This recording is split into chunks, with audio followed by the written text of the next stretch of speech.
기원전 194년 준왕을 몰아내고 고조선의 새로운 임금이 된 위만은 먼저 내부를 안정시키기 위해 외세의 위협을 차단하고자 하였습니다.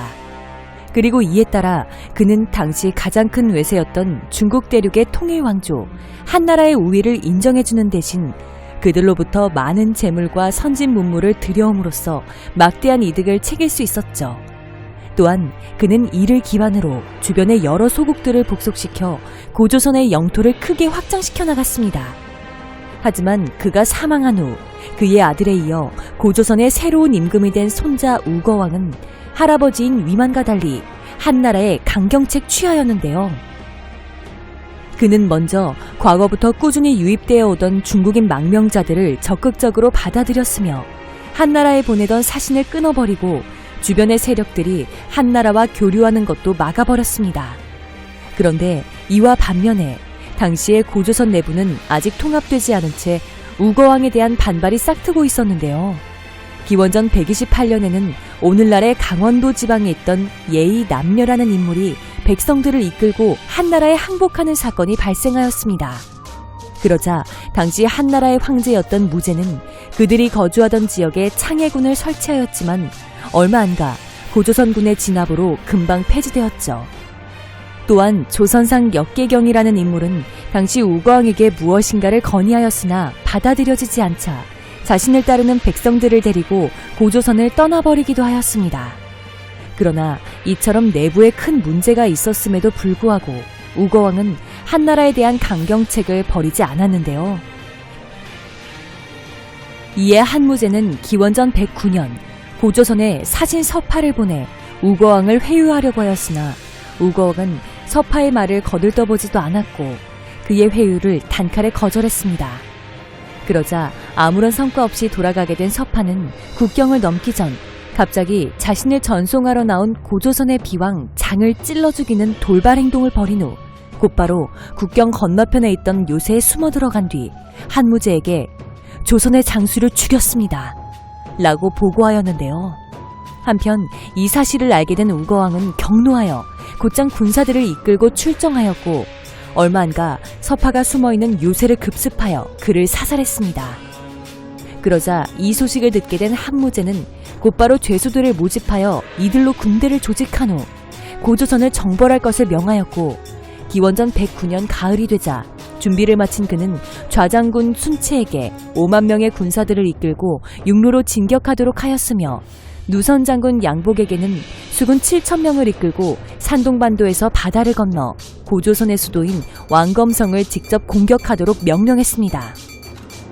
이로써 고조선과 한나라 간의 대규모 전쟁이 시작된 것입니다. 먼저 한나라 육군은 졸정 다가 이끄는 선봉대가 고조선군 공격에 나섰는데요. 그러나 고조선군은 이들을 격퇴하는 데 성공했고 이후 다는 한나라 육군의 본진으로 복귀하자마자 군법을 어겼다는 이유로 처형당했습니다. 그리고 얼마 안 가 순채가 이끄는 본대가 도착하여 본격적으로 고조선 침공을 시작했는데요. 이들은 당시 폐수라는 강을 지키던 고조선군을 공격하였는데 이번에도 고조선군이 이들을 성공적으로 격퇴하면서 한나라군은 한동안 폐수를 넘지 못한 채 발이 묶이게 됩니다. 한편 한나라 수군을 이끌고 출정한 양복은 바다를 건너 왕검성에 도착하였는데요. 이때 우거왕은 양복의 군사가 적은 것을 보고는 곧장 군사들을 이끌고 성에서 나와 그들을 격파하는 데 성공했습니다. 이로 인해 양복은 군사들을 크게 잃었고 이후 10여일간 길을 잃고 헤매다가 간신히 흩어진 군사들을 모아 전열을 가다듬게 됩니다. 한편 이처럼 전쟁의 승세가 고조선 측으로 기울기 시작하자 전황이 불리하다고 판단한 한무제는 갑자기 위산이라는 인물을 보내 우거왕에게 항복할 것을 설득하도록 했는데요. 정말인지는 모르겠지만 사마천의 사기에 따르면 이때 위산을 만난 우거왕은 항복하겠다는 의사를 보이며 한무제에게 태자를 보내 사과하겠다는 말을 했다고 합니다. 이후 우거왕의 태자는 군사 만여 명을 이끌고 폐수로 나아가는데요. 하지만 여기서 갑자기 문제가 발생하기 시작했습니다. 왜냐하면 이때 순채와 위산은 태자에게 항복했으니 무장을 해제하고 강을 건너오라고 요구하였으나 태자는 혹시나 순채와 미산이 자신을 죽일까 의심이 들어 결국 무장을 풀지 않았고 결국 수도인 왕검성으로 다시 돌아가고 말았기 때문이죠. 이로써 양국 간의 협상은 결렬되었고 이 사실을 보고받은 한무제는 위산을 처형했습니다. 이후 고조선과 한나라 간의 전쟁은 다시 재개되게 되는데요. 그런데 패수를 사이에 두고 고조선군과 대치 중이던 한나라 육군은 어느 날 갑자기 고조선군을 격파하는 데 성공하면서 이 기세를 타고 왕검성을 향해 파죽지세로 진격하기 시작했습니다. 또한 수군을 이끌던 양복도 마침 흩어진 군사들을 다시 모아 왕검성 근처에서 주둔하였고 얼마 안가 왕검성에 모두 집결한 한나라군은 곧바로 성을 포위하였죠. 그런데 어느 날 갑자기 한나라군 내부에서 분열이 생기기 시작했는데요. 육군을 이끌던 순채는 패수해서 고조선군에게 승리한 기세를 타고 계속해서 싸움을 하기를 원했지만 수군을 이끌던 양복은 이미 몇 차례 패배를 겪은 탓에 기세가 위축되어 싸움보다는 화해를 원했기 때문입니다.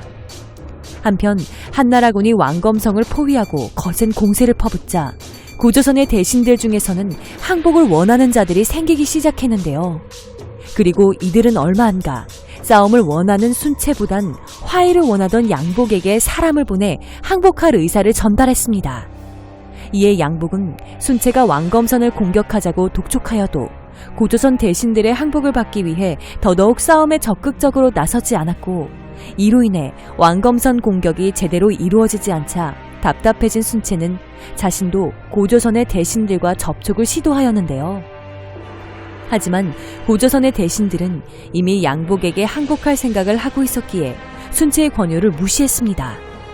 그러자 순채는 양복이 고조선과 내통하여 혹시 다른 마음을 품고 있는 것이 아닌가 의심하기 시작했죠. 한편 두 장수들 사이에 반목이 생긴 것을 알게 된 한무제는 공손수라는 인물을 보내 이 일을 처리하도록 명령했는데요.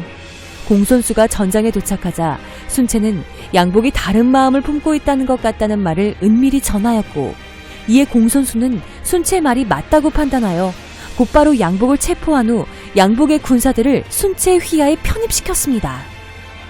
이렇게 한나라군의 지휘권이 고조선에 대해 강경했던 순채 한 사람에게 통합되면서 포위된 왕검성은 더욱 위험한 상황이 되게 됩니다.